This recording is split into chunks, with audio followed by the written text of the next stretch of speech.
now there's something called sports hernia. What is that, and what sort of symptoms come from a sports hernia? Well, that is an interesting question, because sports hernia is something that physicians have started to look at a little bit differently now.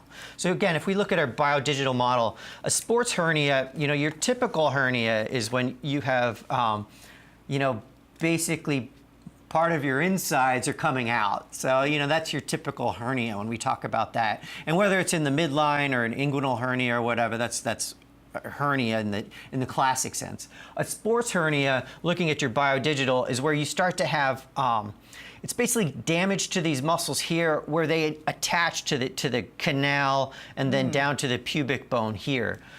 The treatment for it, again, is like all kind of treatment. You try to treat it with rest and rehab and medication. Does it bulge, though, like a regular hernia, or we don't see a bulge? So No.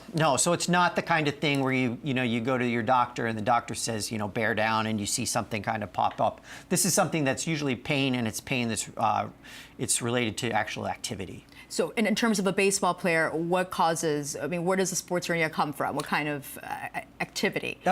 It's everything that we've been talking about. It's throwing a ball, it's hitting a ball. This is a good example of something that people will play through for a while, but it's usually pretty debilitating. So at some point in time, the athlete will say, hey, you know what, I'm not getting any better, and then they have to get treated.